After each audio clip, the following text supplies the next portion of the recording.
I wanna get closer, wanna come over, I wanna get moving, grooving, your folks disapproving. Welcome back to my channel. If it's your first time, what's up? My name is NIKKIFRENCH and we're gonna do, as per request, another wig video.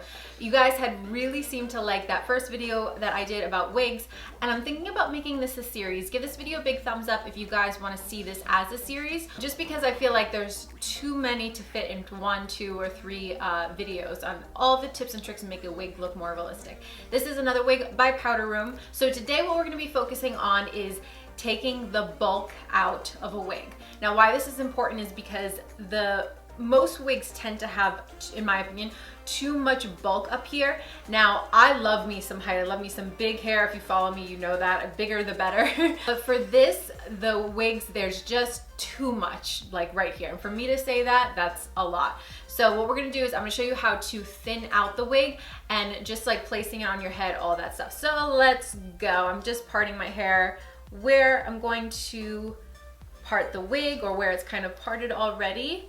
And I'm just gonna run through this really quick. I did explain how to do this a little bit more in depth, but it's really easy. On my first video, I will leave that link down below if you guys are interested in seeing that. Basically, I'm just twisting it around and wrapping it around my head. If you feel more comfortable, you can definitely use a wig cap. Wig caps tend to give me a headache, so. And I don't find you really need it if you secure it and place it flat enough. I'm gonna do this really quick. I could definitely make it a little better, but just so you can get the idea. Plop it on. This makes me laugh every time I do it. Now, before you secure it, you want to place it where you put that natural part. Now you're going to take those two little like bra straps and go ahead and secure it nice and tight. Clamp it back there. Come on. All right, we are in action. So make sure you push this back where your natural hairline starts. First thing I like to do is separate the hair from the back, bring it to the front. As you can see, there is just way too much bulk right here. Start sectioning off the hair. Wherever you tend to part your wigs, I would take that out first. So a little bit on each side, maybe like an inch on each side from where your part is. And let's get that out of the way because we don't want to cut that piece. Sectioning off again, about that much. And go ahead and clamp that up. And we're gonna do it one more time on this side. I also like to keep the frame of the face still there, so don't clip those out of the way. Okay, I'm gonna go ahead and do the same thing to the other side, but I actually ran out of clips in front of me, so we're gonna stick to this side for now. That very first piece here, let's lay on this side so we don't get it mixed up. This first section, going to split into two. The bottom piece here. Make sure it's free of tangles. It will make the cutting process a lot easier. For this technique, you're going to need some thinning shears, and this is what they look like. They have teeth on one side and then the regular sort of blade looking thing on the other. And what this is going to do is get rid of bulk without taking like length on when you cut through it. These I picked up at Sally's. You can probably find them on Amazon. Take these thinning shears or texturizing scissors, and we're going to cut away. So I like to do 1, 2, 3, 4. Kind of like midway through the ends. If your wig is a little bit shorter, don't go as far down. Just kind of stick in this sort of area. So as you can see, when I start pulling my hands through, you're gonna see all of this extra bulk. We don't need that. Depending on how thick your wig is gonna be how many times you separately go in. I'm gonna probably do it a couple just because this wig is really thick up here. So let's do it again. 1, 2, 3, 4. Make sure that hair is gone. All right, so that piece is good to go. We're gonna flip it over, grab this section of hair, and let's do the same thing. 1, 2, 3, 4. It also makes it a lot easier because sometimes when they're too thick, they are hard to really brush through. So this will also make it a lot easier for you. Separate this in two, same deal.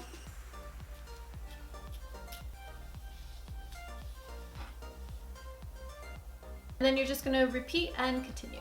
Now that I went ahead and did the rest of it, make sure you take this piece that should be not touched and you're gonna lay that over. So the biggest thing is where you're gonna part your hair. Like I said before, really make sure that you don't touch any of that in cutting it. So any little places, if you feel like you're a little bit nervous or you might mess up, I mean, it's really very forgiving, this technique. Also, you're not gonna see any of it because this piece on top is gonna lay over everything. I could even go a little bit further and take some of this bulk out that leans towards the back. I'm gonna go ahead and do the side off camera and then we'll be back for some finishing touches. We're back, I did the other side. Look at the amount of hair. So much. I could even do even more to make it a little bit less in here. I feel like this wig does have layers, but we're going to clean them up slightly. So I'm just going ahead and take a section about that big, angle it this way. Top piece here, that's where you want the shortest. So when you angle it up, the shortest piece is going to be up top and the longest, this is called over directing or angling your hair, and then when you fall it's going to lay like a nice angle. So we're just going ahead and snip this down. If you want even more of an angle, you can really over direct and go almost straight up. And then you're gonna do the same. Oop, wrong scissor. Regular scissor. I also picked these up at Sally's. And you're gonna go straight down like that. And then we have a nice little foofy. Look at how much more dimension and realistic that gives. This is something that you only are gonna have to do once, and it's gonna make your wig styling a lot less time. Because let's be honest, a lot of times we throw on wigs, or at least I do, when it's been like one too many days of not washing my hair. And I don't want to take or I'm just being lazy and I don't feel like doing my hair. So this takes up a lot less time. Like once it's already done for you, then you feel like, oh, I can just kind of plop it on, mess it around, and we're good to go. So as you can see, this is the shortest layer here. I am going to grab another piece behind it, and then you're gonna take this hair, so we're gonna go ahead and match it, lift it up, and wherever that shortest piece is right here, that's where you're gonna start cutting. And then just go ahead and bring it downward, just like that. And make sure your fingers are nice and tight, so when then you bring it down, your hair is not slipping, because that's what's gonna make it fall really nicely. I always find that whenever playing with synthetic wigs or wearing a lot of synthetic wigs, that the ends tend to get a little bit ratty, and you get those little fine pieces. Let me see if I can kind of show you. Get kind of crimpy, crunchy looking, and that's also a telltale sign of a wig. Follow the line that it has, and we're gonna just go ahead and cut it off. Grab a little bit of my L'Oreal Extraordinary Oil, just like a tiny bit, just to get rid of these flyaways. Alright guys, thank you so much for watching. Again, don't forget to give this video a big thumbs up if you liked it, or if you want to see a whole wig series, more the merrier.